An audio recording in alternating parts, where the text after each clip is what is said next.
Now, please join me in welcoming your independent candidate for the colour, Dr Sophie Scamps.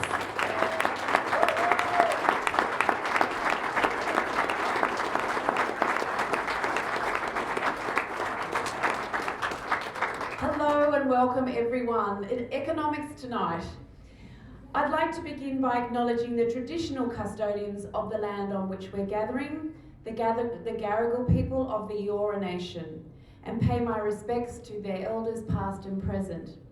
I extend that respect to the Aboriginal and Torres Strait Islander peoples here today. Our economy is at a crossroads. The decisions that we make over the next term of Parliament will shape our economy and our nation for decades to come. We stand on the precipice of what the New South Wales Liberal Treasurer Matt Kean says is the biggest economic opportunity that our country has ever seen. What Matt Kean is talking about, of course, is Australia's opportunity to become a renewable energy superpower in a net zero world.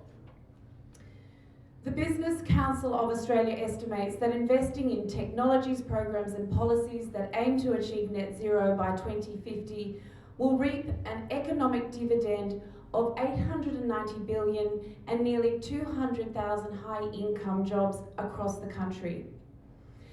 But our future prosperity in a net zero world is not assured. The Business Council of Australia also warns us that unless we diversify our economy urgently into the renewable energy clean tech sector, then we will be left behind. We will be left behind our global competitors and struggle to maintain our current high standards of living. So at this election, we can either choose to become a modern economy by embracing the renewable energy and the clean tech industries of the future, or we can choose to continue with Scott Morrison's business as usual approach, giving billions of dollars of your money, taxpayer money, to prop up the fossil fuel industry, while cutting funding to the renewable energy industry. Every minute, our government gives $22,000 in subsidies to multinational fossil fuel companies. If elected as your independent MP for Mackellar, I will work to phase out subsidies for the fossil fuel industry. I will work to increase investment in renewable energy to help grow jobs around Australia and here locally. And I will also work to incentivise the electrification of our homes and businesses to stimulate our local economy. For Australia to prosper, not only do we need to invest in the industries of the future, but the next Parliament must see a return to fiscal responsibility. Scott Morrison has racked up nearly $1 trillion in debt, and while some of that debt was necessary, such as the JobKeeper subsidy, this government's approach to economic management has been characterised by reckless spending, government waste and billions of dollars of public money spent not in the public interest, but to buy themselves more votes. Pork barrelling and the repeated rorting of grants programs has become the norm. And then there's the $32 billion that was given in a secret deal to induce Barnaby Joyce and the Nationals to commit to net zero. Already under this deal, $7.4 billion has been allocated to the dams in regional Australia that have no business case. You deserve better than a government that sees your hard-earned tax money as its own cash to splash about as it wants. I will also fight for the reinstatement of adequate funding for our National Audit Office, which is tasked with holding a government accountable for the way it spends our public money. On the way here tonight, I noticed that petrol prices are starting to creep up again around the $2 mark. People across the country, including in Mackellar, are facing cost of living pressures. The price of petrol, groceries, our rent, mortgages, health and childcare are all going up, and wages are not keeping pace. The latest budget had plenty of short-term band-aid solutions, such as the cut to the fuel excise, but in a couple of months, those short-term sugar hits will end and we'll be facing the same pressures again. The facts are clear. The reason petrol prices are so high is that we are dependent on foreign oil. Part of the reason our groceries are going up also is due to higher transport costs because of the petrol prices. Electricity prices have also risen 141% over the last 12 months due to coal going through the roof. The best way to deal with the cost of living pressures is to invest now in cheaper and more reliable renewable energy and electric vehicles. If we wean Australia off our dependence on fossil fuels and foreign oils, we will no longer be able to be held hostage to international events out of our control. Women over the age of 50 are the most likely group to be homeless in Australia. I support economic policies that will create jobs, boost GDP, and build a more gender equal society. I'm just wondering if I should change microphones.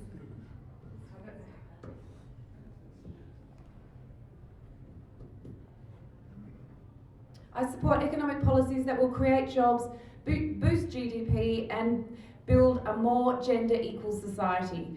Recent data shows that the cost of childcare has skyrocketed. In some instances, childcare can cost up to $180 a day. This is just not affordable for so many people. This is the reason why so many families choose to keep one parent, normally a woman, out of the workforce, as they simply cannot afford these costs. Tonight we have Georgie Dent here, who you heard about, the Executive Director of the Parenthood. She's on the panel here this evening to explain why access to affordable childcare is not only compelling from a gender equity perspective, but also from an economic one. Additionally, we have seen nurses, midwives, aged care workers, teachers, all striking and many choosing to leave their chosen profession.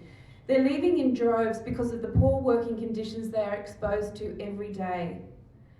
As the CEO of Wesfarmers said today, from a Wesfarmers point of view, I see real wage growth as a very good thing.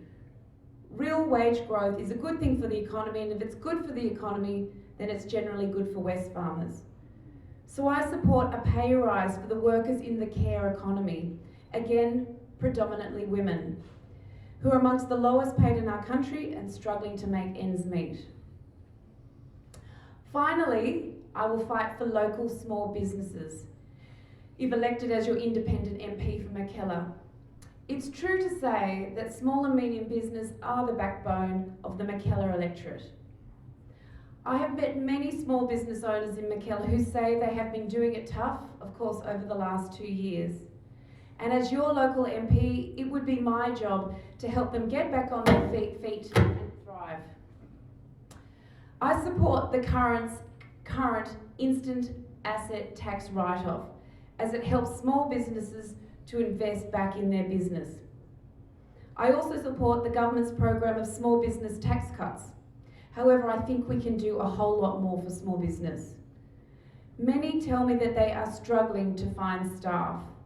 So in the short term, we need to fast-track skilled migration to help businesses hire the staff that they need. We also need to give people with children access to affordable childcare. We can also stop deterring older Australians from remaining in the workforce if that's what they wish to do. As it stands in Australia, Australians aged over 65 lose 50% of their pension if they earn over $480 a fortnight. New Zealand ditched this rule years ago, and if we were to do the same, it could lead to an additional almost 500,000 people employed across Australia.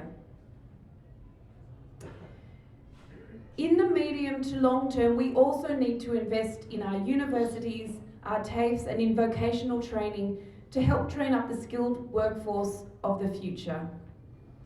By investing in cheap and reliable renewable energy, we can also bring down the energy costs for small businesses, while government must also incentivise the electric commercial vehicles such as utes, so small businesses can enjoy the cost savings from electric vehicles.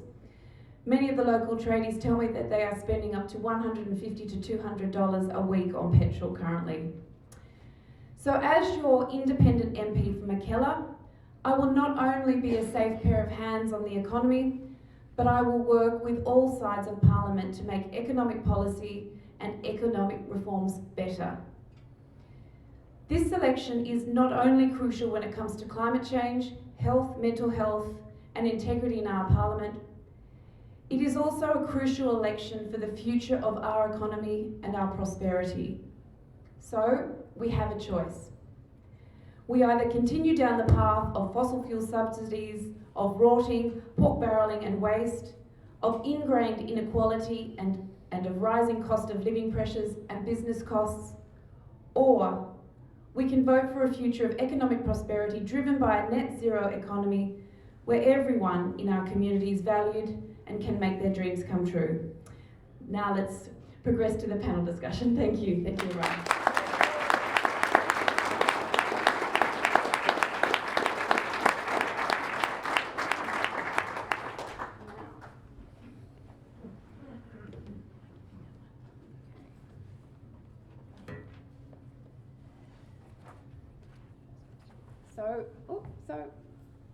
Hello? Yes. Hi. So we have a great panel lineup today, so this should be a very exciting and enlightening discussion tonight. So Richard, I'll turn to you first, thank you. I'd like to start our discussion by tackling the broader concept of the economy here in Australia. In a recent article for the Saturday paper, he said that the power of economic language borders on magic, and that myths about the economy play a central role in keeping voters away from the biggest democratic issues that we face. I'd love to hear more about this and what you mean by that. Thanks, Sophie, and thanks for your opening statement, and thanks everyone for coming.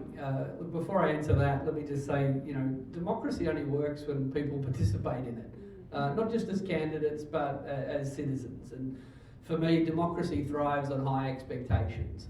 And I think we all, as citizens, regardless of who you vote for, we actually have to have high expectations of the people we vote for. So, on behalf of no one, thanks for coming tonight. Look, for me, it's wonderful. I live in Canberra, the People's Republic of the ACT, and I live in a safe seat, and our democracy is really boring, and it's exciting to come to community events where people care and talk. So thank you, Sophie, and thanks everyone. So the language of economics. I'll be brief, but cut a long story short, 99% of Australians aren't economists, 99% of politicians aren't economists, so it's a bit weird that non-economist politicians tend to talk to non-economist voters in a language that none of them speak. Right? Now, if I didn't speak Japanese and you didn't speak Japanese, it would be odd for me to explain something complicated to you in Japanese. But that's what we've done in our democracy. So when we ask simple questions like, okay, if the economy grew for 30 years in a row before COVID and we're one of the richest countries in the world, how come we couldn't afford to pay aged care workers more? That is not a complicated question.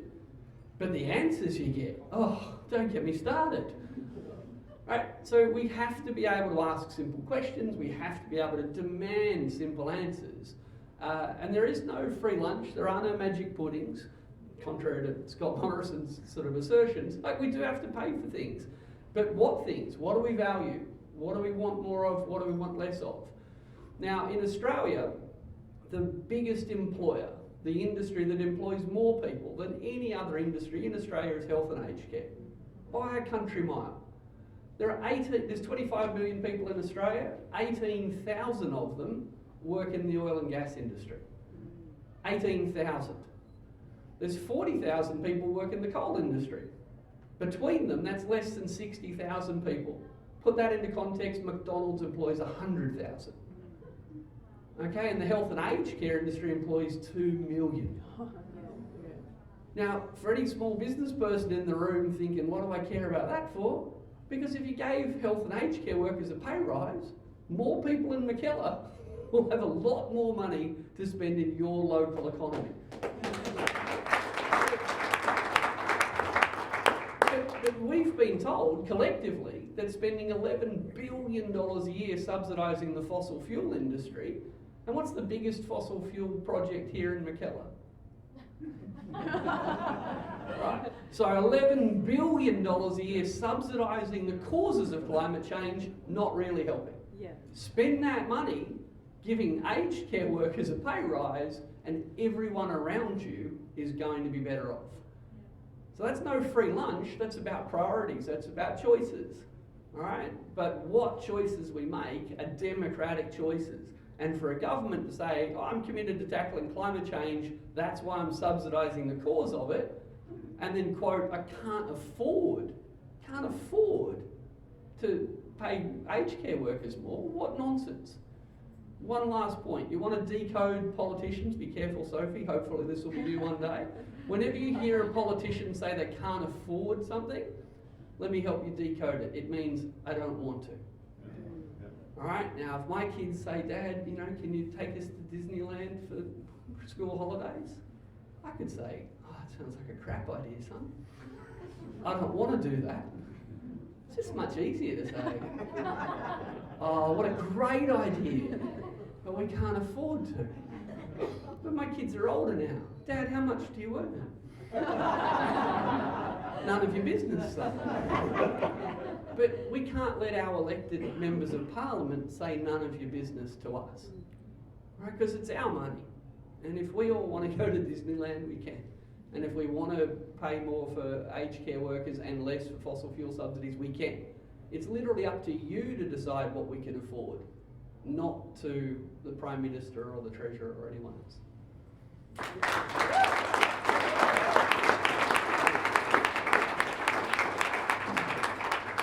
Richard, I'll just stick with you for this one.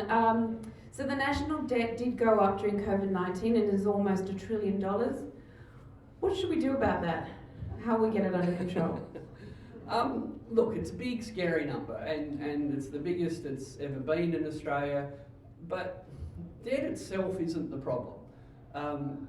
When kids finish school, what do we tell them to do? Go to uni. Well, that means they're going to rack up 60 grand worth of debt. Right? Now, you know, maybe in most European countries it's free, but we love loading our kids up with debt. And then when they finish paying their uni, they go and spend $1 million on a house. We say, that's a good idea. So it's not the debt that's the problem in and of itself, it's what we've done with it. So the problem is, you know, and don't get me wrong, if we hadn't have spent that money during the crisis, the unemployment rate would have gone to 15%. It wasn't a miracle that bad things didn't happen, it's because the fiscal stimulus worked. But it's the shape of the spending that matters as much as the size. And Australia's unique in the world in cooking up something like JobKeeper, 40 billion of which went to companies whose revenues were growing. Right? That's crazy. JobKeeper was good. But if you overpay someone with unemployment benefits, we'll hunt them down. Right? That's what all the robo-debt was all about. But oh, we accidentally chucked an extra 20 million bucks at someone that didn't need it. We'll just call it even. So the debt itself is quite big. That we shouldn't blame the government for borrowing, but they could have, had they wanted to, invested that same money and still created jobs in renewable energy, in childcare, in expanding hospitals. Right, we've kind of got this weird idea that, you know, if you subsidise a new mine, it creates jobs. You build a new hospital, guess what? It creates jobs. So we didn't get the lasting benefit out of the stimulus. And I think the easiest way to think about this, the last time we had a problem like this was the Great Depression. And during the Great Depression, after 10 years of it, they finally figured out, well, maybe we should actually borrow some money and get out of this mess. And anyone that's, I don't know this part of Australia as well, but I know the East Coast. Are there any nice Art Deco ocean baths around here?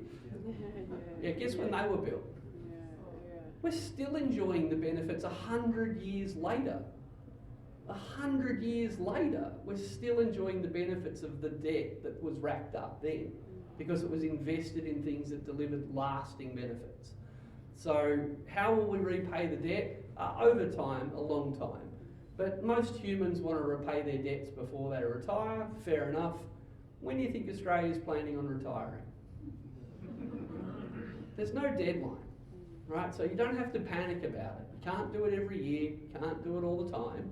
But if we had have spent the money better, we'd be better off. And we don't have to pay it off by the time we turn 65, so fear not. but we need to start spending it on things that will deliver lasting benefits, not the kind of cash splash that we've seen.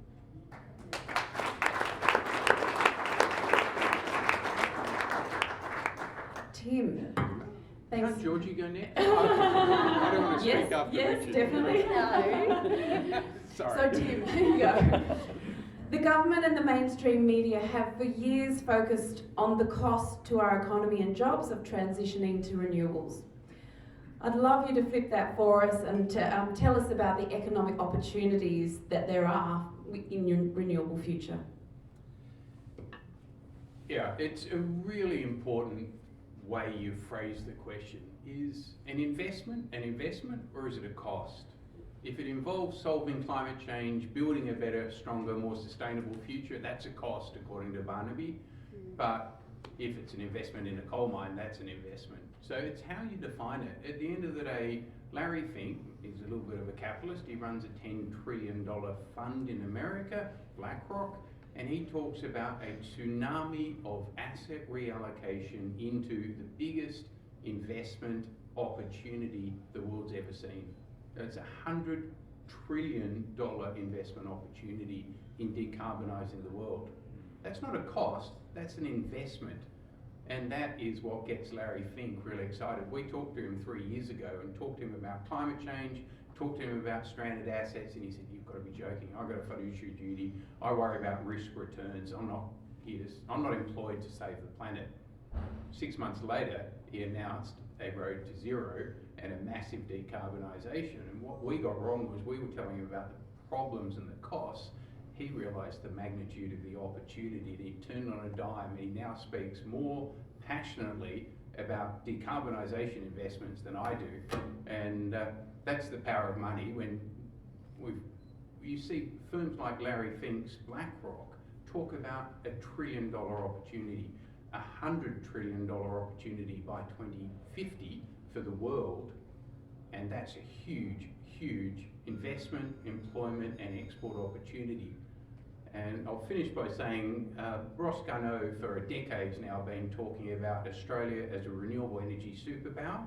He's dead right, and I agree with him. I've been focused on that for a decade. He was certainly the one that put me onto how do you talk about it as Australia's biggest opportunity. But I think Ross missed a trick. He doesn't talk about the mining superpower that Australia is going to be. So we're not only going to be a renewable energy superpower, we're going to be a mining superpower. And let me give you one number to finish. Australia produces 48% of the world's lithium. How often does Scott Morrison or Angus Taylor talk about lithium? He'll talk about coal every single day of the year, but he won't talk about lithium. Lithium is a solution for climate change. It's got its issues, all mining does, but let's talk about the future. Let's talk about Australia being a massive renewable energy and mining superpower.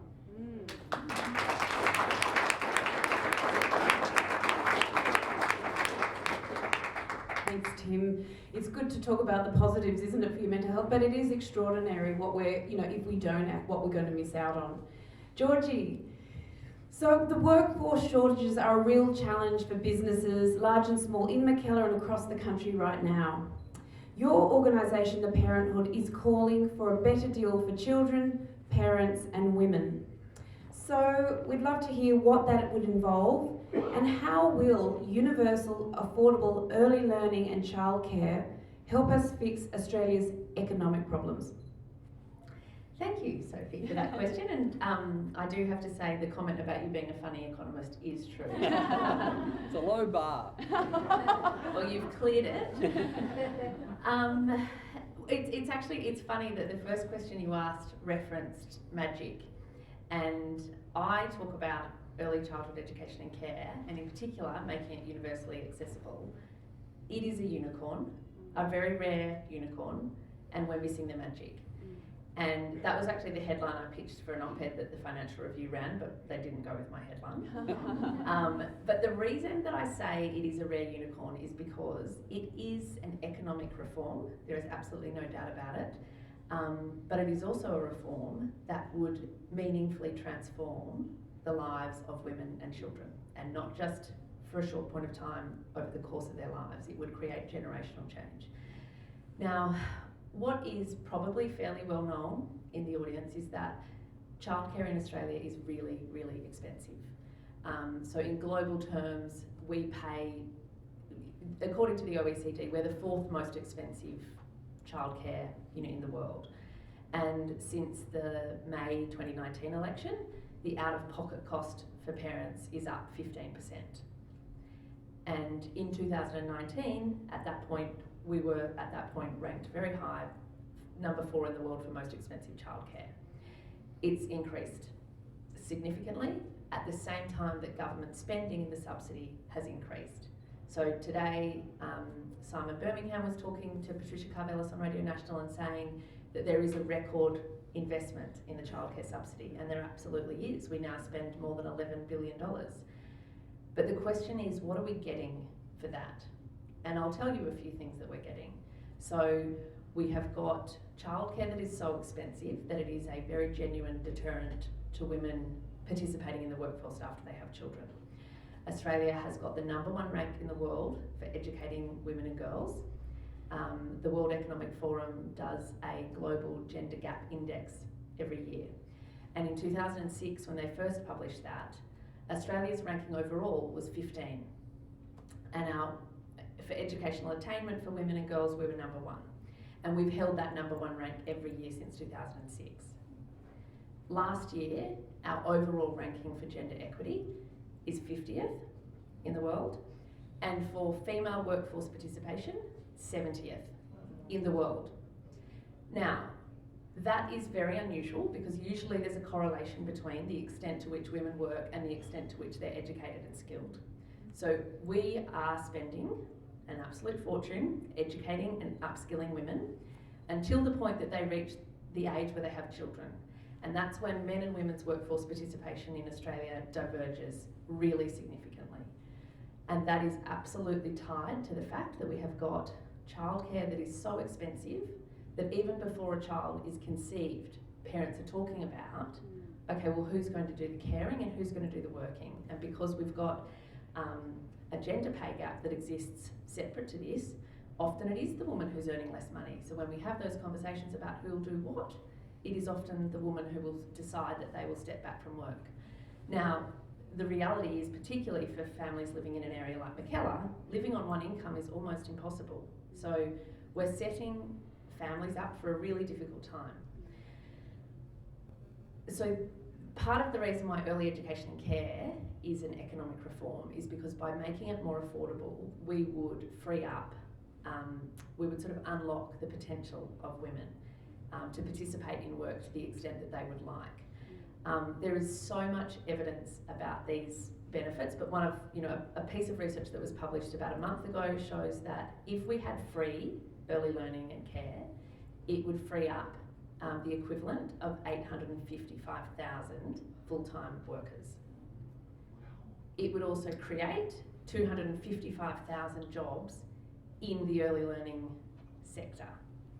It would generate an additional $48 billion in taxes collected. And that's before I tell you what happens to children when they attend quality early learning. Because when I talk about a magic unicorn ride, kids who attend early education and care, quality early learning, are more advantaged than their peers who don't. Kids who arrive at school, who've attended early learning, have higher social, health, economic outcomes over the course of their lives. Now, at the moment, kids in Australia participate in early learning to a lesser extent than kids do overseas. We've got at least 1 in 5 children arrive at primary school developmentally vulnerable. If you live in a regional or rural area, or if you've got Aboriginal or Torres Strait Islander children, it's 2 in 5 children arrive at school behind. Those children who arrive behind rarely, if ever, catch up to their peers. We spend $15 billion a year on late intervention. That is money that has been shown that would be saved in a heartbeat if we had an early learning system that actually worked for children. We do not have a system that works for children because we don't have children attending as much as they should. The children who would benefit the most are less likely to attend. And then we've got a situation where we're setting children up, we are baking in disadvantage before they even turn 4. That's costly. So when you look at what we could achieve economically in unlocking the participation of women in the workforce, it's huge. When you look at what we would set children up over the course of their lives, it's very compelling. And then the other thing that I'll just touch on really briefly is the workforce itself. So early childhood educators, it is 97% female dominated. Early educators are one of the least, like the lowest paid cohorts of workers in Australia. So an early educator with a Cert 3, average weekly earnings, $953. If you're a brick labourer with a Cert 3 qualification, average take home pay is $1,500 a week. Now bricks are great, can't live without them. But are they as valuable as the people who are quite literally building the brains of our children? No, they're not. Early educators are paid so badly. The last 2 years of the pandemic have meant that we've now got a survey of 5,000 early educators at the end of last year showed that 72% are planning on leaving in the next 3 years. I started this week, I did an interview on the Today Show with a family in Julia Creek, town in regional Queensland. There's only one early learning service there. They cannot get two members of staff. They've been advertising for 6 months. They've offered incentives of $10,000. They cannot get people who will come and do that work. And it means the early learning service will, in all likelihood, close. The only early learning service in that town. So then what do their parents do? And what do those children do? And that is not an isolated incident. So we are seeing, right around the country, workforce shortages because early educators cannot afford to stay, so they're leaving. And we cannot afford that. Our kids cannot afford that. The economy cannot afford that. So if we're talking about making smart investments, this is one of the smartest investments we could make. And it's also, it's not just an investment, it is actually structural reform.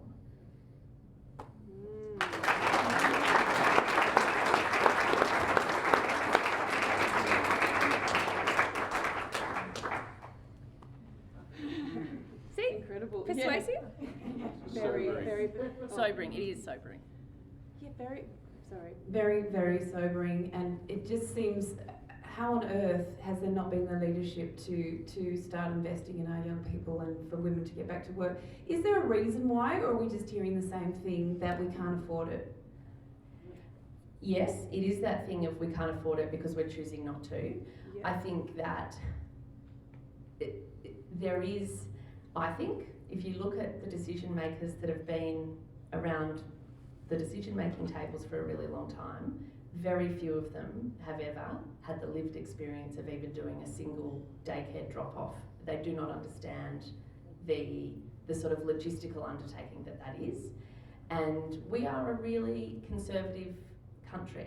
And that's fine, there are parts of being conservative that resonate, but we have sort of attached ourselves to a really outdated model that mums are best off staying at home with kids and dads are better off going off and earning an income. And all of the evidence actually shows that kids do best when they've got engaged parents. Dads being engaged carers is actually phenomenal for children's development. But the lens that we look at doesn't really fully appreciate that. And I think that I don't think there's been an ambitious appetite for doing something big and bold. And I think that because it would predominantly benefit women, it's one of the reasons why it's in the Disneyland. It's like, why would we do that for them? I agree with everything that Georgie just said. Let me just give you an example. I have a fun job, and one of my jobs is I get invited to go to talk to people, and I always say, be provocative, and no one ever knows what they're going to get. Anyway, I had to go and be provocative once to a group of very well-paid senior executives who were kind of away on a 3-day retreat to kind of talk about the stresses of being rich. No, it's very hard being rich, and their life is hard, and they had to come together to sort of workshop how to cope with it. And, you know, Richard's, That would be hard. yeah, exactly. But you know, it was a nice weekend away for me too. So anyway, I said to this group, and they weren't all men, they're mainly men, they're senior executives, and their companies thought they needed to learn and grow. That's what my job was. So I said, does anyone here think that, you need to pay your staff well to get the best out of them? Oh, yes. And, who here relies on bonuses and things to motivate and retain your staff? Yes. Okay, anyone here got a kid in childcare? A few hands went up. Okay, so how do you feel knowing that, you pay peanuts, you get monkeys if you don't have good staff, pay good pay or never good? How do you feel that your kids are getting looked after by the lowest paid people in the country? And one guy went, good. Gets better. I feel good. And I said, well, okay, thanks. Why do you feel good? And he said, well, I wouldn't want my kids being looked after by someone motivated by money. I've got the punchline yet. Oh my God. And I said, you mean someone like you? Yeah. And he paused, he said, yeah. No, this is really important. This is why. Yeah. Right? There are a whole bunch of people who they don't hate women, they don't hate kids. They're very happy that nice, caring, maternal women will work for peanuts to look after their kids. It's kind of proof to them that all is well. No, I think about it, like this is the conservative value, right? Yeah. It's like, isn't that nice that I'm this kind of, financially obsessed egomaniac that goes away for the weekend to cope with being rich.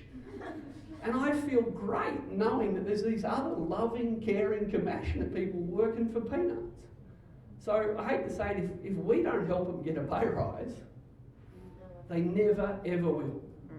Because they are wonderful people doing wonderful work, and it's not for the money.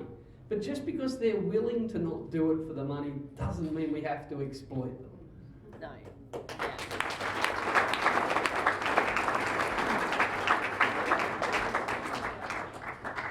Richard, next one for you, housing affordability. So yes, trying to buy a house in McKellar is a huge problem. And there's so many people unable to buy or rent in the area. And as a GP, I know so many young families who've had to move out of the area to try and buy. And even that now is also very difficult. People are leaving their extended families and their support networks, and essential workers like nurses, teachers and childcarers and retail workers are finding it increasingly difficult to live where they work. What should we be doing to fix this housing problem? Look, there are no simple answers to this. None. And anyone promising one is misleading you. But Australia has some of the most expensive housing in the world. Like, other countries are doing better at this. Like, just like Georgie was saying about our terrible performance when it comes to childcare, Australia does a bad job in a whole range of policy environments. But you wouldn't know that watching the news, because it's just people bragging, oh, we've got the best this and the best that. Well, we don't. Right? The internet does exist, planes exist, check it out. Other countries solve a whole bunch of problems better than we do. We are not the worst country in the world, but we could learn a lot from a lot of things happening overseas. So the short answer is there is no short answer. No, we have to kind of admit it, it's complicated. But I do think there are a couple of gaping holes.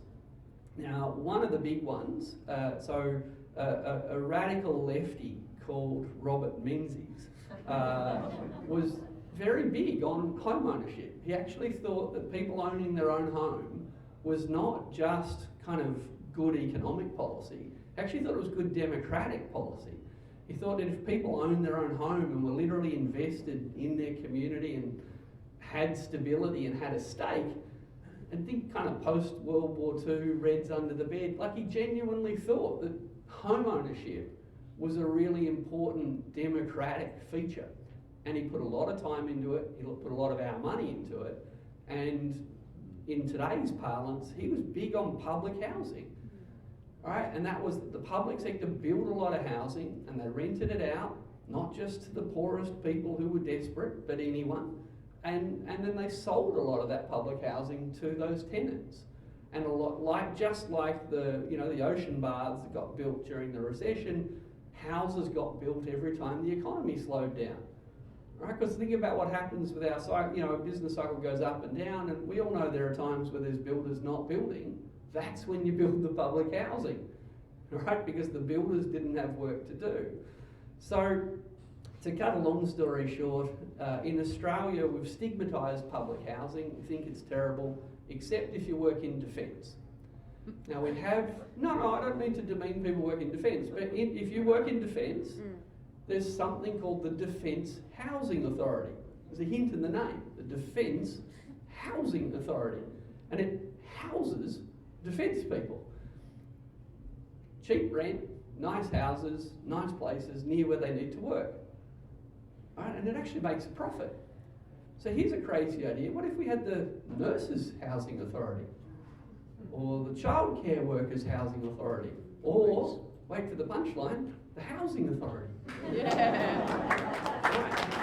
So, and we're not all going to live in public housing, all right? But the public sector, just like it knows how to get other stuff built, it's not a complicated task getting houses built. And the reason people are worried about public housing getting built next to them is because, well, think about the kind of people that are in public housing. But that's the problem. What if the public housing next door was full of childcare workers and nurses and teachers? Because we're actually building a society now where house prices mean that the lowest paid workers in the country couldn't possibly afford to live near middle class and high income schools. So we're actually asking, we're kind of building this society where our childcare workers, our nurses, our teachers are going to have to live an hour or two away from the people they care for, rather than us actually say, wouldn't it be nice if the people who cared for us lived around us and amongst us? So there is no simple answer. That is not the only thing we need to do.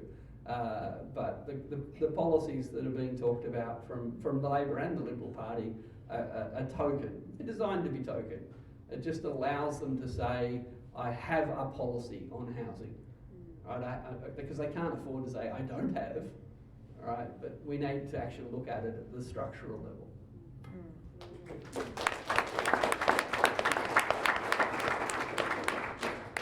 So, oh dear, Tim, sorry, it's coming. Tim, there we go.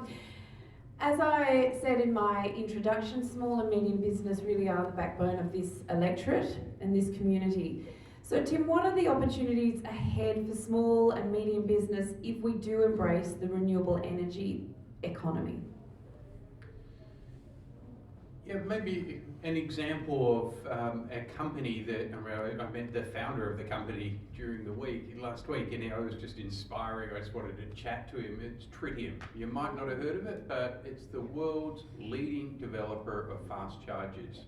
Now, we don't even have an electric vehicle policy in Australia. We know what the Liberals think about it. It will ruin your weekend. No, it's just garbage. And yet, Australia, with Tritium, built the world's leading fast charging company. And why do I mention that? They employ, last time I checked, 200 people up in Brisbane. They exported 98% of the product until about a year ago, and they employed 200 people. They've listed on the US stock market for billions of dollars, and only 2 months ago, the President of America, President Biden, went to celebrate the opening of Tritium's new factory. Not in Australia, it's in America. 500 jobs in America. All right, that's an Australian company. It's a brilliant success story. Now, it is in many respects how it has to play out. We take brilliant scientists, brilliant engineers, brilliant workers, and we take it to the world. That's the opportunity. Why is our government not promoting and celebrating success? Instead, they're busy throwing bloody lumps of coal around and defending 40,000 coal mining workers. I mean, it's just ludicrous. They've lost sight of the reality. Australia is the smart country. They've defunded our universities. Well, it's those universities that create the bright ideas that then make the companies of the future. So that's just one example, but I mentioned we're the biggest lithium producer in the world. We're one of the top 3 copper and nickel and cobalt and rare earth producers in the world. We're the largest exporter of iron ore in the world, 38% of the world's iron ore. Why don't we value add the iron ore before we export it? Not necessarily green steel, but green iron works for me. Let's work with our customers, value add before we export. And by the way, you can't get people to work in the Pilbara to do green iron, so you're actually going to have to transship it to Gladstone or to Queensland or to Tasmania. I worked on a project which transshipped iron ore to New Zealand, and they wanted to do the green iron in New Zealand. That's a major multi-billion-dollar investment. They don't have any iron ore. They're going to use Brazilian or Australian iron ore, value add it, 1,000 jobs, and then export it to Japan. Why? Because they've got a forward-looking government. They've got 100% or 95% decarbonised electricity, and Japan wants decarbonised electricity to drive their decarbonisation commitments. We don't have one, but our key customers, our key trade partners do. So there are massive, massive employment opportunities. And if we don't do it, other countries will. They'll use our resources and they'll get the jobs, they'll get the exports, they'll get the value add, they'll get the investments, and we'll just be the quarry that we've been for so long.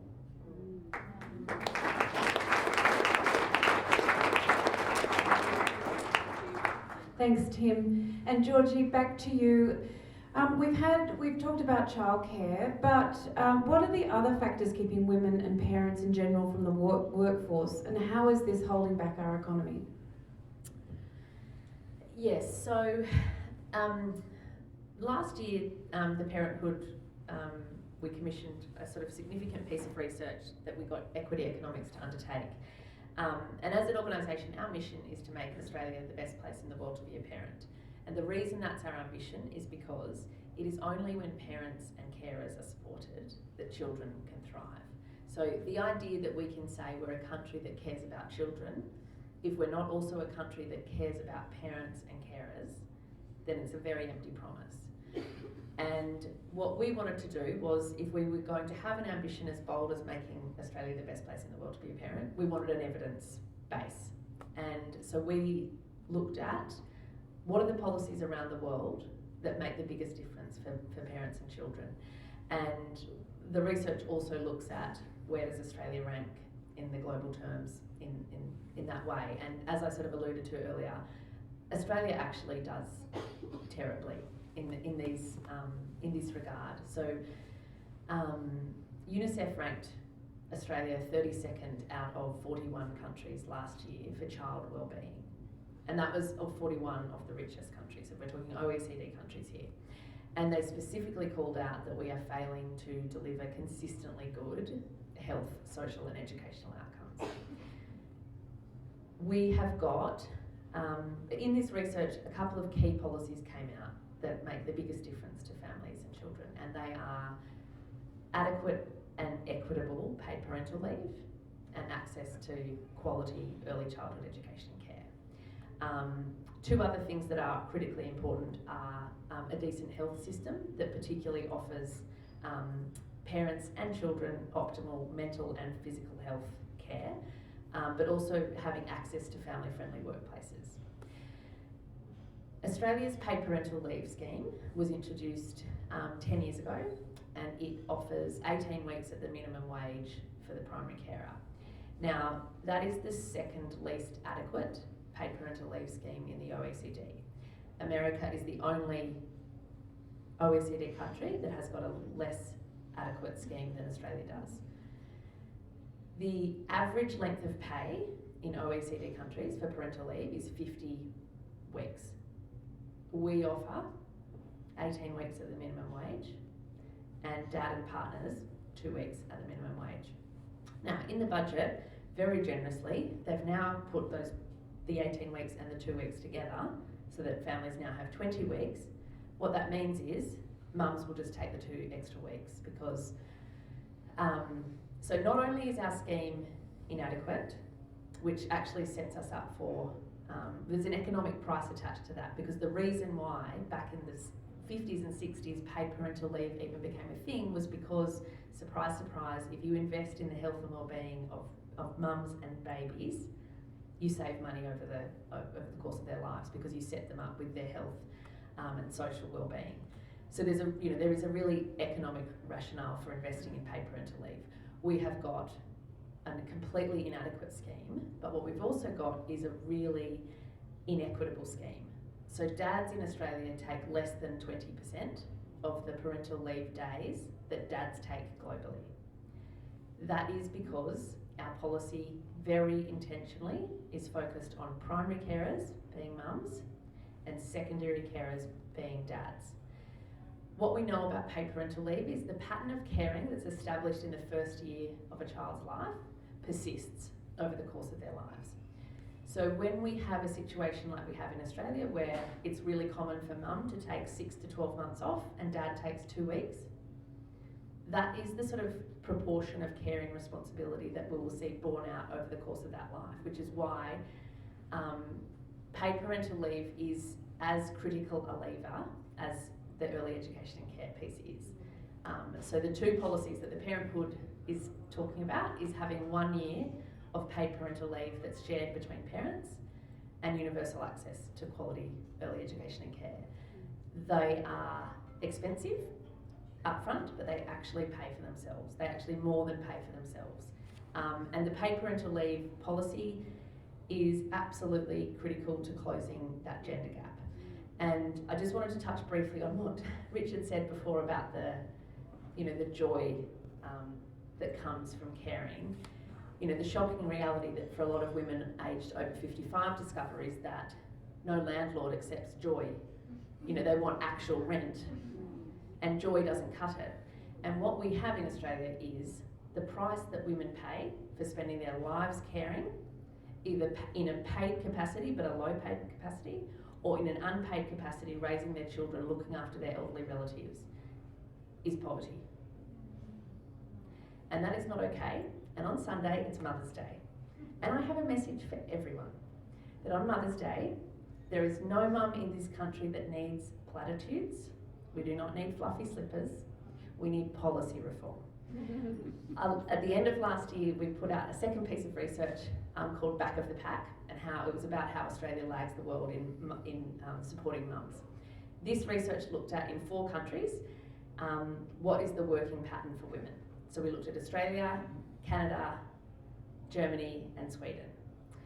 And as I said earlier, women in Australia work actually more than women do in other countries until they reach child-rearing age, and then it drops off. So women in Australia work more than women in Sweden until they reach the child-rearing age. What happens after that is women in Australia, their workforce participation drops and very rarely comes back. In Sweden, it just stays consistent. Now, if we had the same policies, if we had policies that enabled women to participate in work the same way they do in Sweden, the average woman would earn an additional $693,000 over the course of her life and retire with an additional $180,000 in super. And that's just from the gap in the workforce participation. So the price we are putting on every single working mother out there is $873,000 over the course of their life, and that is life-changing. And it is not acceptable for us to put women who spend their lives caring in a position where they get to over 55 and they don't have a home and they are in poverty.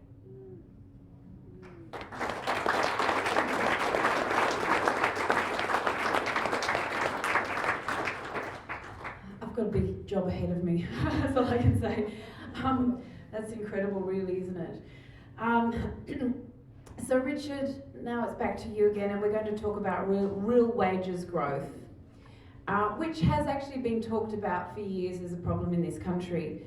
And apart from the obvious, why is the lack of real wages growth a problem for Australia or any country? So real wages growth means wage growth over and above inflation, over and above the cost of living. So we measure the cost of living through something called the Consumer Price Index, and you all heard probably that last week it went up 5.1% over the last year. So real wage growth means wage growth over and above that.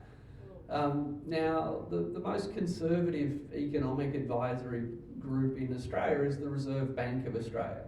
All right, their job is to control inflation. Their job is to manage the economy mainly through manipulating interest rates to keep inflation low and employment high. That's their job. And for 5 years, the Reserve Bank is saying Australia needs real wage growth. Now, why does it need real wage growth? Well, for lots of reasons, but The main reason is, from a macroeconomic point of view, and that just means economy-wide, wages are the main source of income. This is not shocking. So if people's incomes aren't rising, they're not spending more. So if you want small businesses to have lots of cashed up customers, then you can't live in a society that's got the lowest wage growth on record. So higher wage growth, higher real wage growth over and above inflation, according to the Reserve Bank, is a key economic objective. In fact, they're so worried, the Reserve Bank is so worried about low wage growth in Australia that there was a lot of speculation, would they increase interest rates last week or not? The only reason people thought they mightn't was they're so worried about low wage growth. Right, that they actually thought, oh, what if we jack up interest rates and it slows the economy down and we still, after 10 years, don't get any real wage growth? Now, literally every year in the Commonwealth budget papers, the government forecasts what's going to happen to wage growth. And for the 9 years that the coalition's been in government, for the 9 years, every single budget they've forecast, guess what? Wage growth's about to pick up. Wage growth's about to pick up. 9 years in a row. It's coming. It's coming. So even the government, so the Reserve Bank says we need it. Every year the government says, you're right, we need it. We expect it. Whoops, didn't get it. Now, there's lots of reasons why. It's a bit like housing affordability. There's no one thing we can do, but we've kind of piled up a whole bunch of things that are really pushing wages down. And key among them are things like the casualisation of the workforce, and the fact, like, think about the job security that someone delivering your Uber Eats or Deliveroo has. Do you think they have any capacity to walk into their boss's office and say, maybe I could have a wage rise, please? So what we've done is we've loaded, like most people in this room, forgive me, you know, you look at maybe my age, maybe even a little older. You've never experienced the labour market like 18-year-olds do today. You haven't. Maybe your kids have, maybe your grandkids have, but the norms and the expectations, the wage theft that takes place, the complete lack of job security, one of the main reasons that wage growth is so low in Australia is not because middle-aged blokes like me can't get a pay rise, it's because the youngest people with the least bargaining power, with labour market conditions like hopefully you've made it through your life avoiding, have no chance of getting a pay rise. So, you know, there's lots of structural factors, but until we address them, then this is going to continue, and it's not just bad for shops that are trying to sell stuff to customers, it's actually bad for us as a society again as well, because we now have nearly half of people who work in Australia who don't have sick pay. Right? Not for a little while when they're young, I mean ever, right? No paid holidays. This is Australia today. Right? It's not my experience. I had a great job and I got sick pay and holiday pay, and I hope everyone here does, but it is not the norm for young people in Australia anymore. And as those young people get older, it means it's not the norm for Australia anymore. And people who don't have sick pay, people who don't have holiday pay, people who you know, don't have any form of job security are never going to be able to negotiate a decent pay rise for themselves. This is why we need things like the Fair Work Commission, you know, to actually lift the minimum wage, for example. Now that scares some people, but again, the Reserve Bank of Australia, the most conservative policy advisory group in the country, says that actually that'll be good, because everyone getting a little bit more pay means a hell of a lot more money floating around here in this electorate.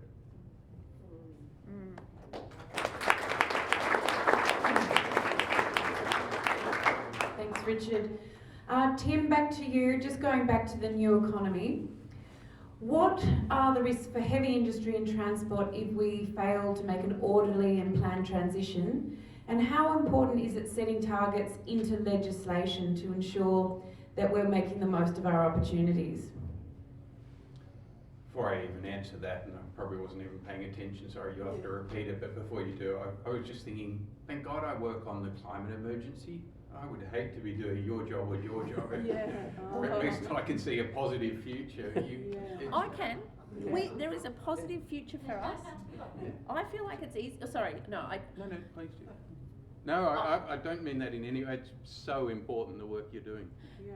Yeah, thank you. And one of the things that, because I work, the Parenthood is part of a campaign. There are lots of different organisations that want universal access to early learning. There's lots of us. The Business Council of Australia, the ACTU, Chief Executive Women, Ken Henry today on Radio National, like the list of economists and think tanks and leaders who know we need this is just growing and growing.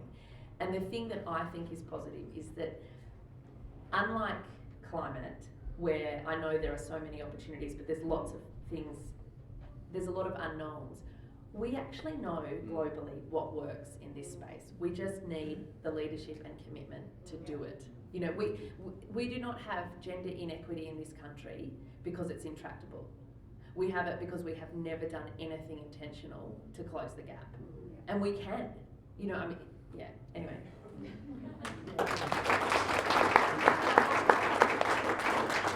Again, just an agree-a-thon.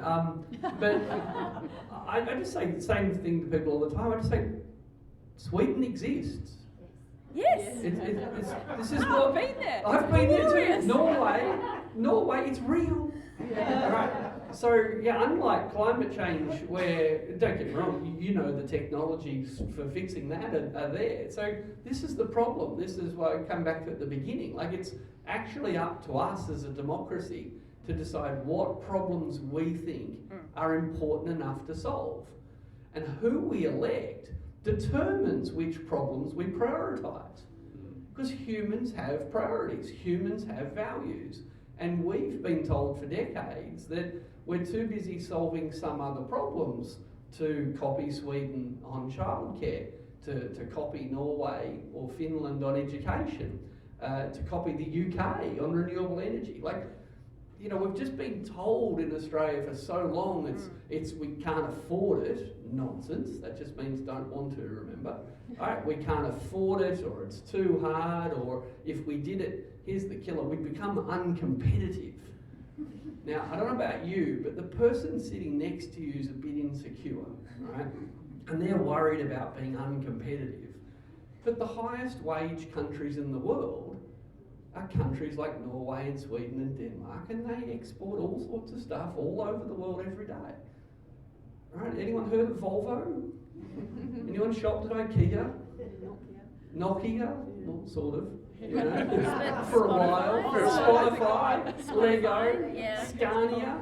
All right. So my point is, like, we've just been told these sort of simple, scary stories. You know, that unless we do this very narrow range of things, we'll all go to hell in a handbasket. And just remember, Norway exists.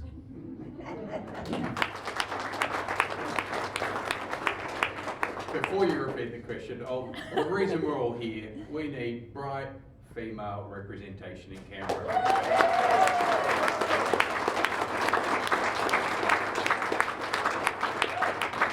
I love coming to these events because I am inspired by the, Sky Blue.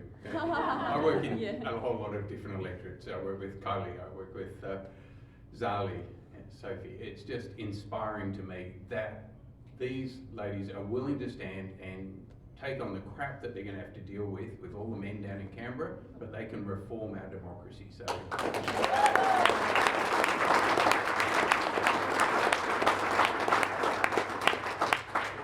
thank you, Sophie, and if you could repeat the question. Pleasure. I can't wait, by the way, to get down there. Just was talking about, how important is legislating targets, climate targets, so that we make sure we make the most of these opportunities ahead of us?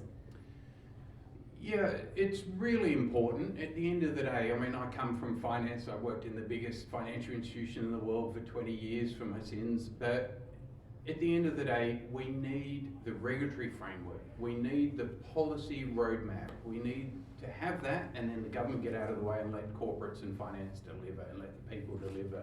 without the roadmap, without knowing where we're going, we're not going to get there. We won't get there in the time frame required for climate change. But it is a race. I mean, I wrote a relatively aggressive article 2 weeks ago. It was complimenting China. China is the world's leader in renewable energy technologies. Now, you might not know that. You've probably heard the crap that comes out of Scott Morrison. China's the biggest, it doesn't matter what Australia does. China pollutes far, far more than we do. They've also got 1.4 billion people.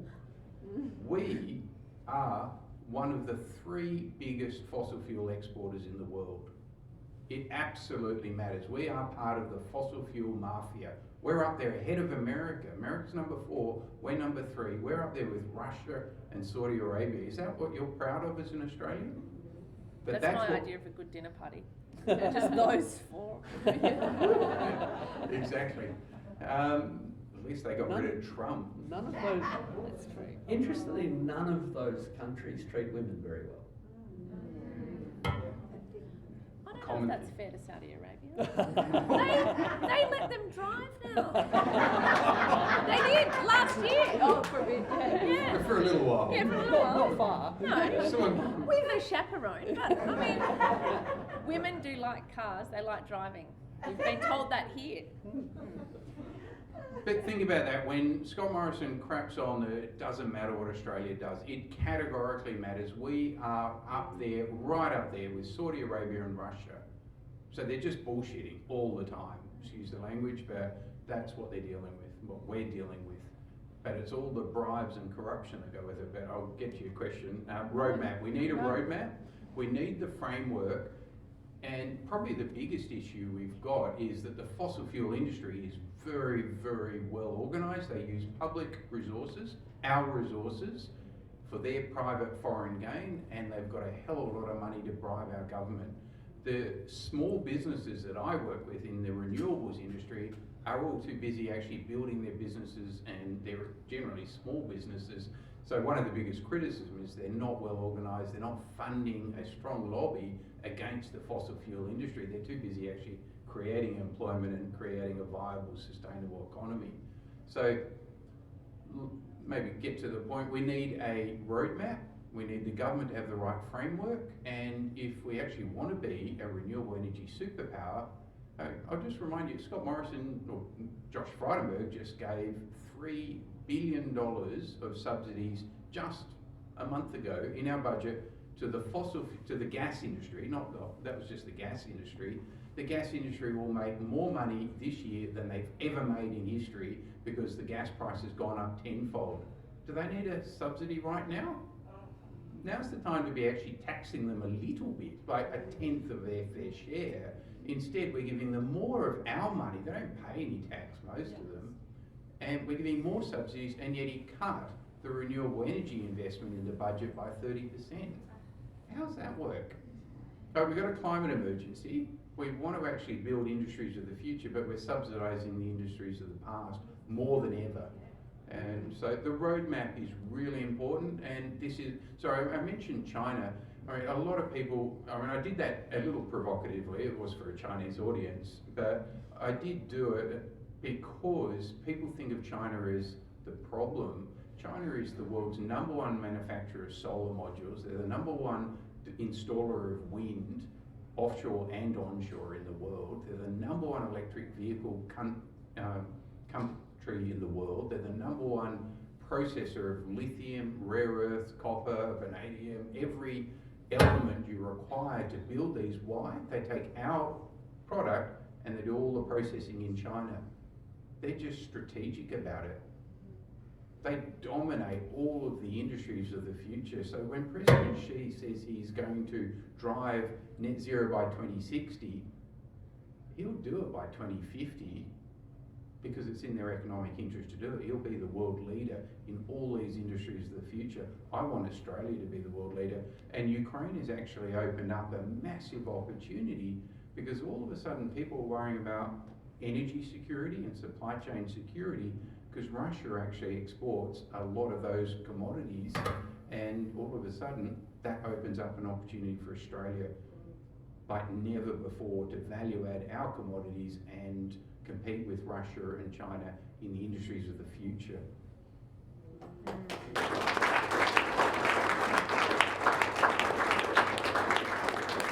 Just before we go to the audience for questions, I'll ask each of you to please, maybe a couple of sentences or something short, just to summarise what are the opportunities for Australia in front of us if we had the leadership to do it. Well, I'll put that back on you and the audience. The opportunities are whatever we want to make them. Right? There's 196 countries in the world, and they're all different. I don't want to be Norway. I don't want to be Denmark. I don't want to be China. It's up to us to think, well, what do we want Australia to be? And we can afford to do anything we want, but we can't afford to do everything we want. And that's the role of the parliamentarian, is to listen to what everyone wants and then try and organise ourselves. We just had a budget 3-4 weeks ago where the federal government spent $640 billion. Right? We spend every year more than Elon Musk will spend in his lifetime. We live in one of the richest countries in the world. So when we choose not to spend more on childcare, when we choose to subsidise fossil fuels and not support renewables, that's just the choices that our elected representatives are making on our behalf. $640 billion worth of choices every year. So, for me, democracy thrives on high expectations. We should expect our elected representatives to listen to us, which is different from do everything we want, because choices need to be made. So democracies thrive on high expectations, and who we elect determines which problems we're going to solve. But as to what they are, well, that's actually up to you.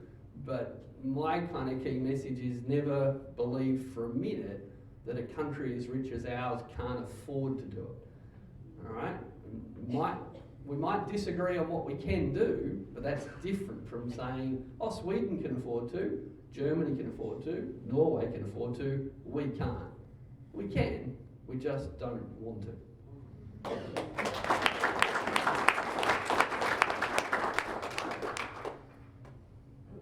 I want to be proud of Australia, and I want us to be a world renewable and mining superpower. Mining has negative connotations, whether it's coal or lithium, there are consequences, but let's be a world leader in helping drive the critical necessity of solving climate change. It is eminently doable. The money is there, the technology is there, as Richard said. It's not about making up new technology. The technology exists. It's just about having the willpower to do it. My biggest fear is we miss the opportunity to make Australia for the next century a world renewable and mining superpower. There are plenty of other countries who are going to get there first if we don't. And that'll be Japan, Germany, it'll be Britain. Britain's way on it. They just doubled their hydrogen target to 10 gigawatts by 2030. Is hydrogen the right solution? At least they've got a roadmap, at least they've got a target. They've got 50 projects. Literally, I was going through them all. There are 50 different projects for a product that's not even commercially viable yet, and yet 50 of the biggest groups in the world are investing in it. Let's actually get on board, choose the priorities, and then be a world leader rather than a world laggard. It's actually our economic interest to do so.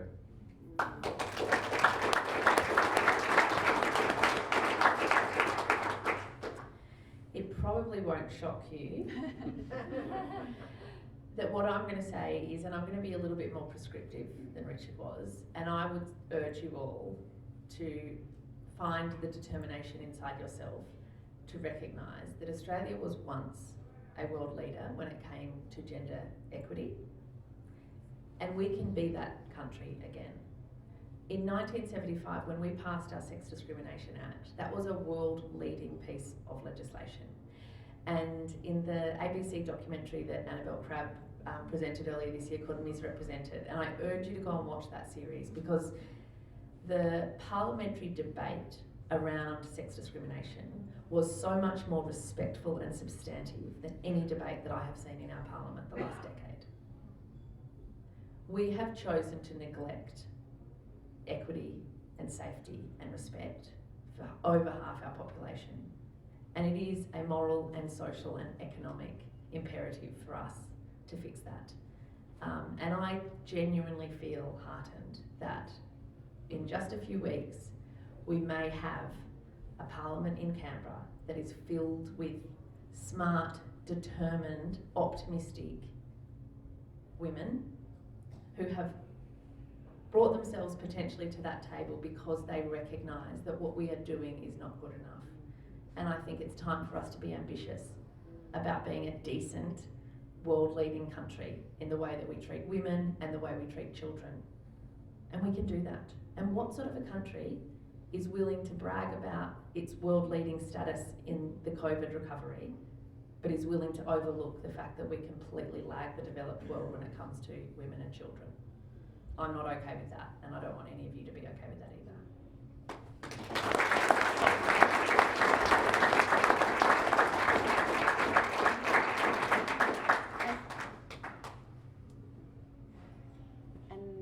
Sorry, there we go. And again, I think that we're going to open to questions now, but I think the message of tonight is we get to choose.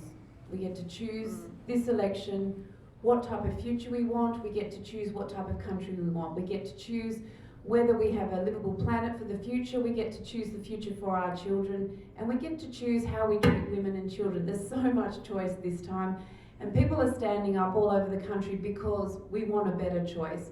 We want some leadership, and we want, you know, people who actually see that role as one of service and not just a career path. Let's do this, guys. We've only got a couple more weeks to hang in there.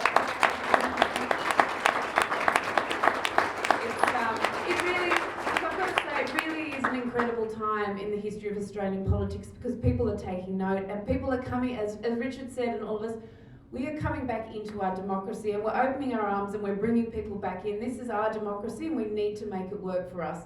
And we have the choice. We've got to remember we have the choice. So thank you, everyone. And now we'll open to questions.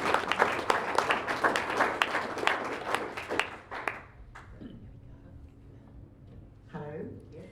I'm Tracy. I'm from Avalon. My question is, do you see it at the core of all the issues that we have? Is it about integrity and transparency? If we could have more transparency and integrity, could we solve all these problems? I agree with you 100%. I think the absolute core of why we haven't had the, I mean, it's a no-brainer. When we listen to these three speakers, we're all sitting here wondering why on earth we're not living in the country that you're describing. Why aren't we the world leader in renewables and minerals? It's there for the taking. You know, why aren't we treating our women and children and giving them the best start in their, you know, our lives that they could possibly have?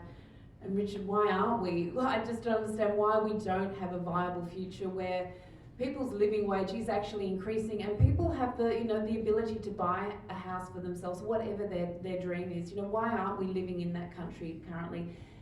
And I think the reason is, exactly as you said, is that our democracy has slowly been undercut and corroded, and the decisions that are coming from our democracy are not working in our best interest. They're working in the interest of the party that's in power and to try and keep them in power. So we've seen, why don't we have a Federal Integrity Commission? I mean, I think it's the same thing. Why it doesn't exist? When every professional body and corporation across the country has one, because we know that power does corrupt, and I as a doctor know as well that if we step outside a certain boundary, then there has to be ramifications for that. And also that trust is something that we need to respect as well. Trust and power is incredibly important and can be abused and misused. So we do need a Federal Integrity Commission, but at the same time we need to strengthen those democratic institutions around our democracy because they have also been corroded. And, you know, we saw the political appointments to the Administrative Appeals Tribunal. They're looking into, you know, the decisions of government. We see that the National Audit Office being, you know, defunded because they're the ones that uncovered the rorts. You know, if you defund all these things, and the Freedom of Information Office, and even our national broadcasters have an absolutely vital role in that oversight and scrutiny and holding our politicians accountable. So the number one thing almost is starting to re-strengthen and reinvest in all those institutions and bodies. Yep, number one thing. Thank you. Yep. Anyone else? Oh, Sorry. I'll just add one quick comment on that one, because I think everything that Sophie said is really true. But I also just want to talk about, so the organisation that I run, the Parenthood, it is a tiny organisation. There are 2.5 of us, and I write for a Women's Agenda, which is an independent, media organisation. It's female-owned, female-run. It's small.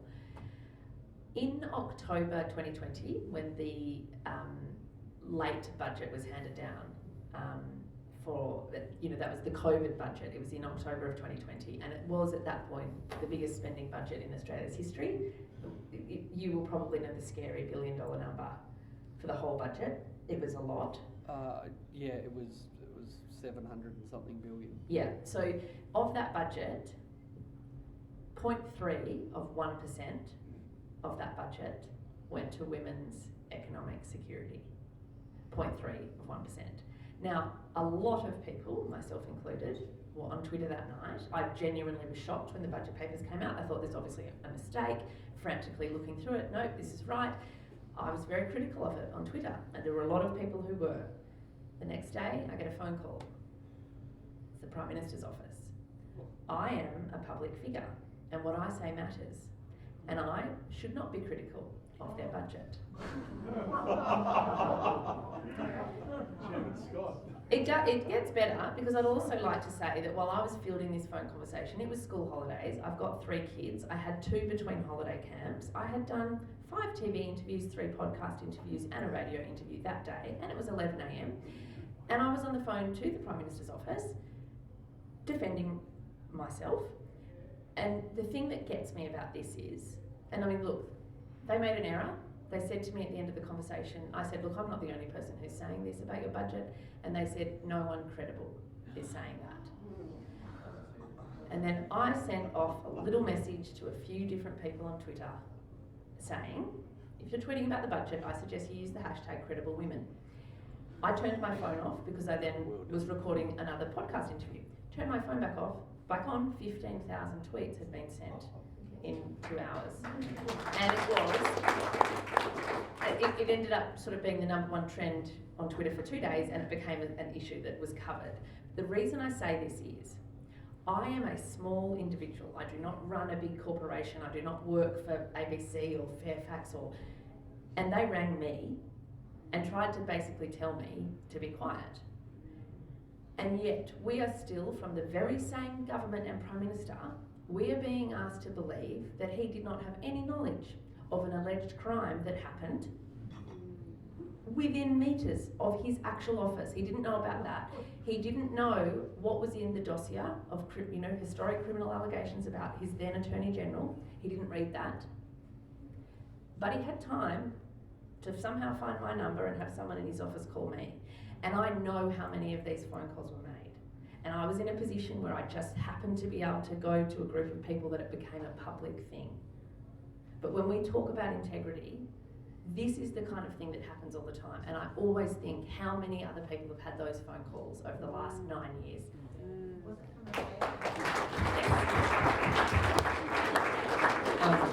I know there's a lot of other questions, but look, what Georgie's describing unfortunately happens all the time. I was at an event today, you were at the same event, the Smart Energy Council. I mean, they're getting attacked by the government. They've got the charities regulator ringing up, let's be clear, using the power of the state to silence voices. This is from a party that defines itself as liberal. No, this is important. Libertarian, and running around saying that everyone's getting cancelled these days. No, these are bullies who use not just their own voice, but literally the machinery of government, the power of the state. You know, there are tiny little charities out there, terrified, of transgressing. And the Australian Institute did some research quite a while ago, and we surveyed a whole bunch of NGOs to ask them about, were they ever silenced? And it was interesting research, and I just randomly decided at the bottom to kind of put an open-ended question, which is always a risk when you do a survey, because people write pretty crazy stuff. But it's one of the most significant things that I've done, because 3 people wrote, we aren't allowed to put out a press release without getting the Minister's office to check it first. Now, they could only say that because the survey was anonymous. And their contract with the government forbade them from telling anybody the truth. Yeah. So it was only that I'd surveyed them and they could reveal it anonymously that they weren't actually in breach of a contract. So for a small L liberal, libertarian, free speech loving political party, I hate to tell you, the Liberals are not at all shy about ringing anybody up, formally and informally, and trying to silence their critics. So yeah, accountability. You can't have democracy without openness, transparency and honest debate.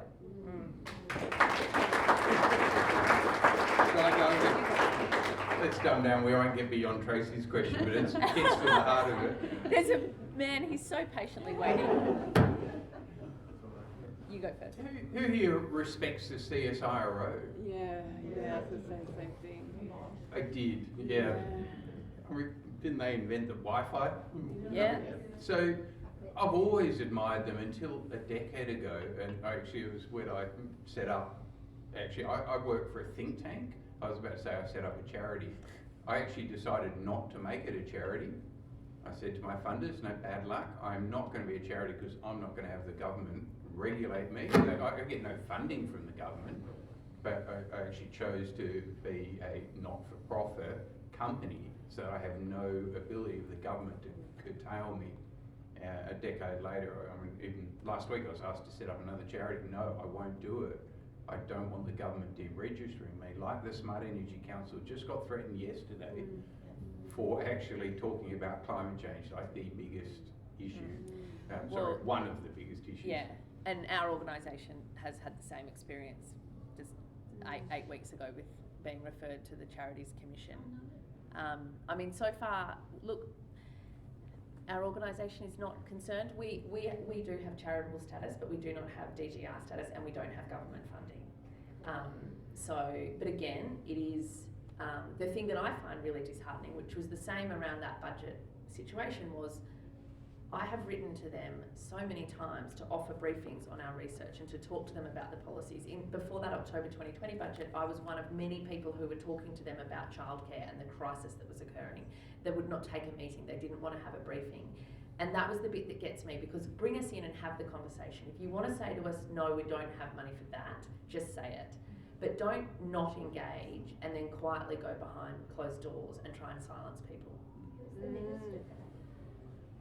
Oh, there's been a few, but we'll let him. Oh, sorry, we can. Oh, yeah. We all know you go. Go. Just one sentence. Yes. 2 sentences. My name is Volker. I live in Fuentes Forest, down the road, Forest Bay.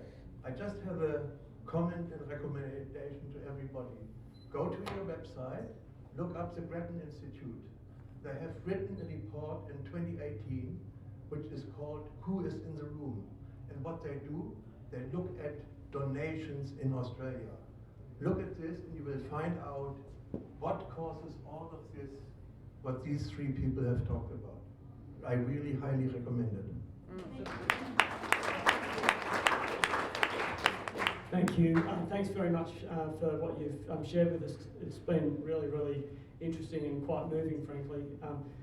And just straight off what this gentleman was just saying there, and there's obviously so many significant problems, and they're all very diverse, aren't they? And some of the things you've shared have been really inspiring and very moving as well.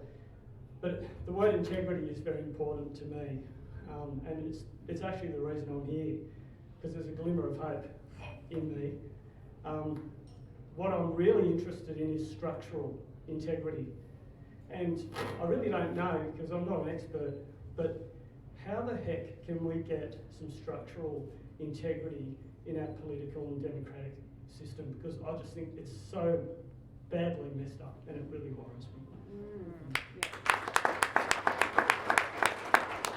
I agree. I think what they're saying is we get another couple of 2 or 3 independents down in Canberra, then the culture in Canberra changes. And the first thing we need to do is start legislating some changes around integrity. So yes, the Federal Integrity Commission, number one, get some legislation as well around donation reform, caps on donations, caps on expenditure, lobbying reform. All these things need to be legislated so that if there is a change of government, then they can't just take it out again, that is there. So that's got to be the big target as well, and working particularly with a huge focus on that. And there's so much more, the professional code of conduct. As a doctor, that was ingrained in us from the day we started university about how to respect, that professional role that you have. And the people who are representing us have lost respect for the role, and it's become, it's been actually unbelievable, this campaign about how upset the incumbents have been about having women stand up in a democratic process. It's a democracy. You don't need to do that. You just don't have to vote for me. But other people might want to. So that's what it's all about, is reinvigorating our democracy by more people standing up. And I think the more we do this and the more we bring people back into our democracy, the better. And we do need people down there that do truly believe that they are representing their communities. And that's what we need to do.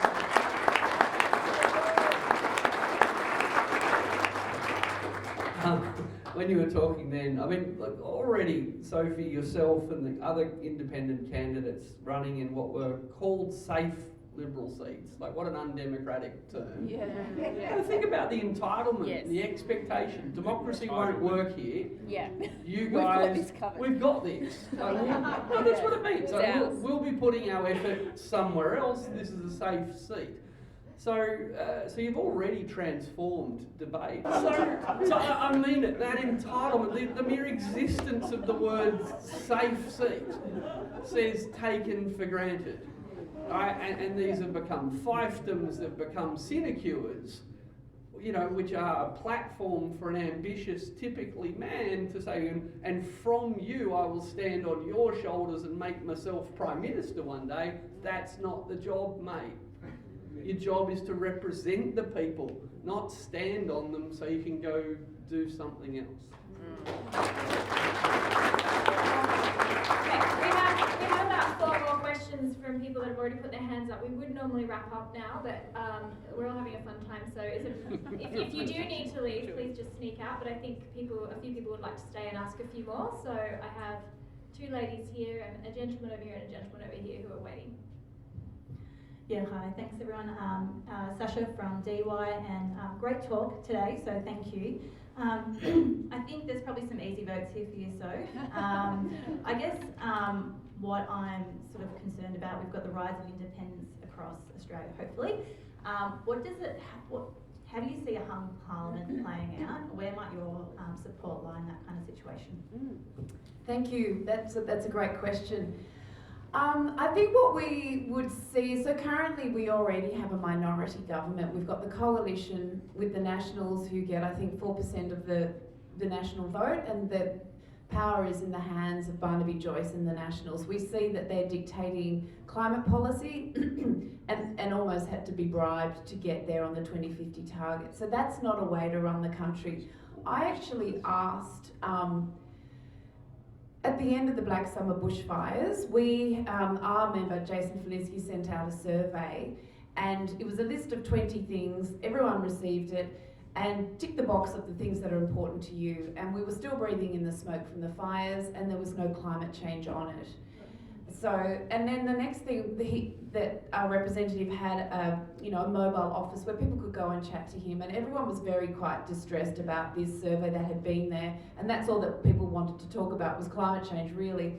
So the meeting didn't go well for Jason. So at the end, I sort of had a chat to him and said, look, Jason, you can see people are quite distressed about climate change. And we've been hearing from Craig Kelly, we've been hearing from Matt Canavan and Barnaby Joyce about how the fires were due to arsonists and not whatever excuse, the greenies, whatever the excuse was. If you are a moderate and you're representing this community, we need you to speak up on our behalf. We need you to speak up to say that we need action on climate change. And Jason looked at the ground and said, had to think about it, and said, well, the problem is you can't mention the words climate change in the party room because the Queensland MPs jump up and down. And that's our representation. That, you know, the biggest issue to face humanity since we stood upright, and he couldn't mention the words, and that was how he was representing us. So what I will do, if I do get in, is represent this community. And what it will do, if there's 2 or 3 of us, or even if it's just one, it'll help to bring that decision making back to the sensible centre. So we take the decision making out of the hands of Barnaby Joyce and we bring it back to the sensible centre, and we start debating it, and we start negotiating, and we look at every piece of legislation on its merits.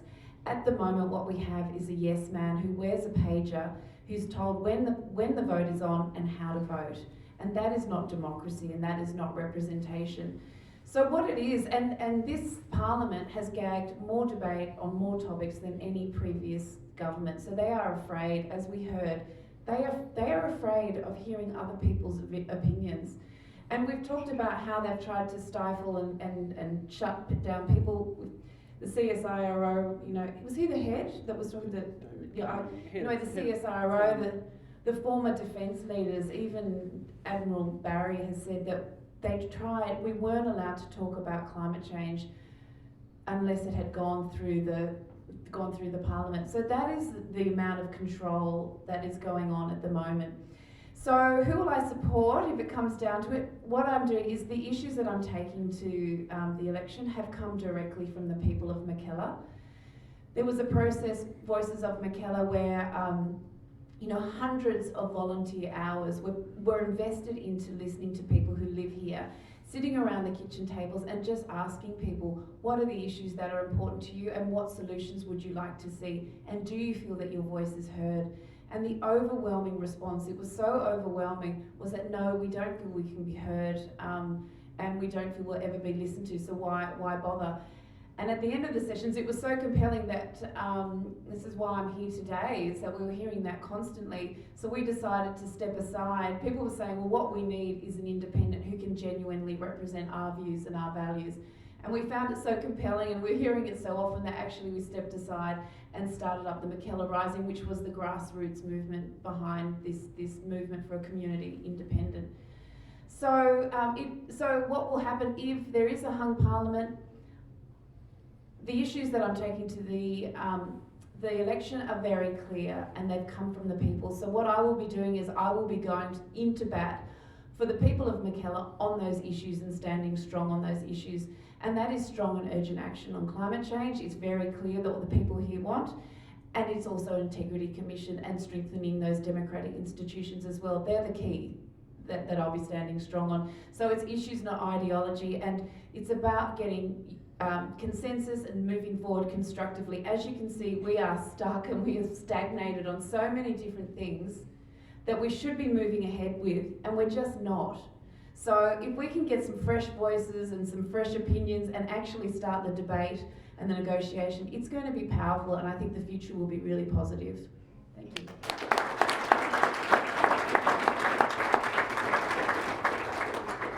I just wanted to make an observation, because that we have heard a lot in the last couple of weeks, this sort of fear of a hung parliament.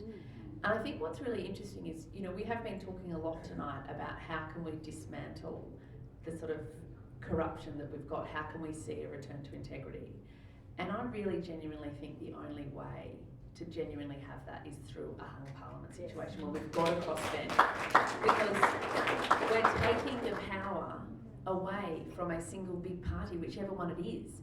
And I also think that that narrative is really convenient for the current government to run. We have not had an effective, prolific parliament. We've had debate stifled, so it hasn't been a hung parliament as such, but it's been a pretty stagnant parliament. And I honestly, I quite genuinely believe that if we want to return to integrity, independence, and a situation where issues get debated, that's what we need. Yeah. Sorry, just very quickly, a couple of lifetimes ago, I was Chief of Staff to Natasha Stott-Despoja, who's leader of the Democrats at the time. And the whole idea of hung parliament is almost a uniquely Australian phenomenon. right? So we talk about a hung parliament when we're referring to minority government. Well, what do we call parliament when it's not a hung parliament? Well, we unhung, we don't even have a word for it. No, we've kind of said this normal thing is majority government and anything else is sort of aberrant. Well, this is not how most of the democracies in the world work. It's not how Germany works, it's not how France works, it's not how New Zealand works. And the People's Republic of the ACT, we've had minority government for 20 years. So this idea that it's chaos and shambolic and can't work is just a convenient thing when a powerful group says, give me all of the power and don't make me ever have to make a case for why a new bill should become a law. They don't want to have to make the case publicly. They want to stitch it up behind closed doors and then vote it through with people responding to their pages rather than sitting in the parliament and listening to the debates.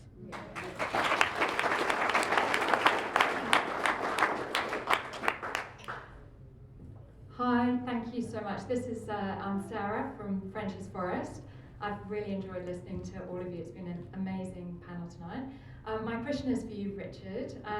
So I think one of the things when we look at the economy and small business, that a lot of what you hear is, well, if we put wages up, we won't have a competitive economy.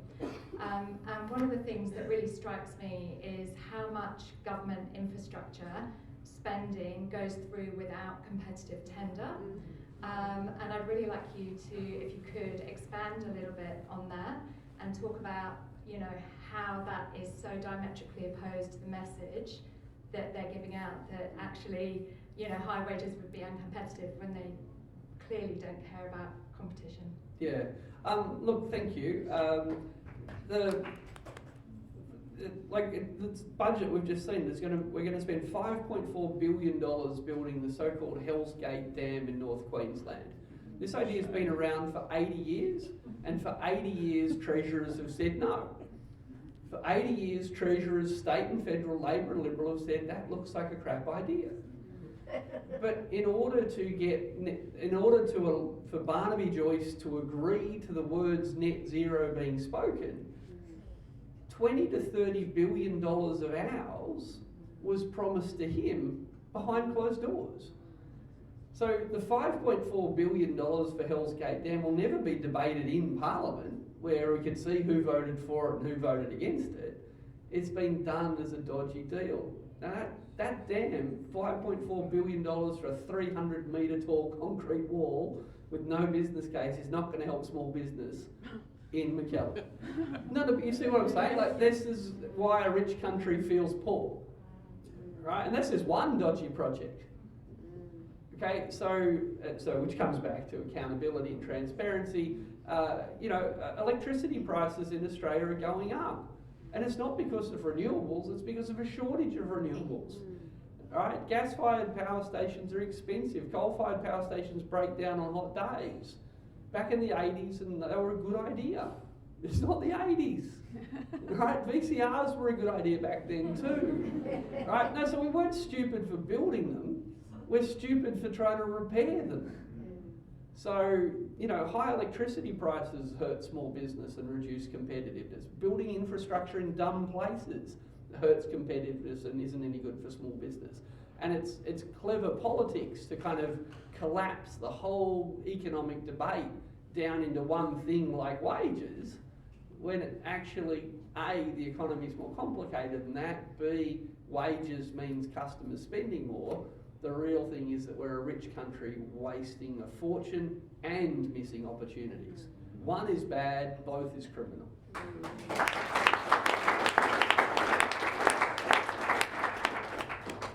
Nervous about this mic. First, I'd like to thank Sophie and her team for putting on tonight. It's pretty good. Yeah. My question to Sophie, but you might give it to Richard, is Okay, yeah. I'm a builder, and a lot of my clients have more than one house, maybe 2, 3, 4. So, what's your thoughts on negative gearing? Because it seems to me a lot of people have a lot of homes, and if we all had just one each, it might be enough to go around. They should have weekend away. Yes, they should have come to my weekend workshop on the pressures of being rich. Look, no, investment properties aren't a terrible thing, and you know, you can't have, well, if you have people renting, they're going to be renting from someone, either a private landlord or a government landlord. So investment and multiple home ownership's not bad for the economy, it's not criminal. But we've created a system in Australia where it's possible for people to accumulate 10, 15 homes and impossible for a childcare worker to accumulate one. That's the problem, right? It's not investment properties. It's that we, you know, if you had to look your son in the eye and say, son, yes, you should go into childcare, I think that's a good idea for you, that would be hard advice to give in Australia, wouldn't it? Well then guess what, when you're talking to your daughter, but what if it wasn't that the case? Like, what if people going into the caring professions could buy a house of their own one day? So actually I don't think negative gearing is a problem. I think the problem is a combination of things. The capital gains tax discounts combined with negative gearing, combined with problems with regional planning and supply, all of these things stack up to give people who already own a home and can borrow against that home for their next deposit a huge advantage at the auction. Right? And I hate to say it, but if you're at the auction with an advantage, then someone's at the auction with a disadvantage, so we know who will end up buying the house. So again, it's not investment properties per se that are a problem. It's not, I don't think negative gearing isn't the problem per se, but we've created this collection of policies that all work together to make it impossible for full-time workers in caring professions to buy houses. That's the problem, not the negative gearing from my point of view. That got a laugh, didn't it? Oh, no, because again, I said at the beginning, there is no simple problem. There is no simple solution with housing. Like we've just got a whole nest of policies interacting badly. But again, Norway exists. I've been to Berlin. I've been to Paris. Right? We've got far more expensive housing than all the capital cities you can think of. Right? So other people can figure this out. We can too. But beware that just change one thing and everything will be all right. It's a lot harder than that.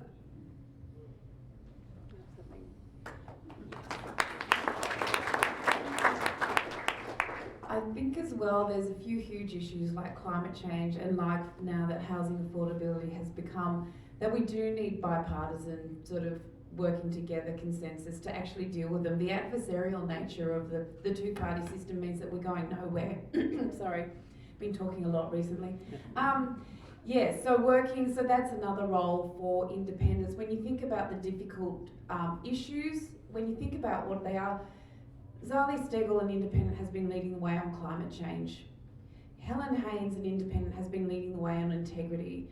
Andrew Wilkie is leading the way on donation reform, and similarly with lies and political advertising and things. So you do need people in there who are willing, who have the freedom, because they're genuinely representing their communities, to bring up these difficult issues and try and work on getting solutions and consensus, not just on short-term, point scoring. So I think that, that's one of those things. When we were at the start of the COVID pandemic and we saw the two sides of government or all sides of government working together and things worked really well at the start, I think we all were hopeful that there was a better way of doing politics. Unfortunately, we saw that fall away, but we did have some hope for a while that people could, government could work in a bipartisan way. So that's a way of dealing with those really big problems. But I think that's it for tonight, everyone. Thank you so much.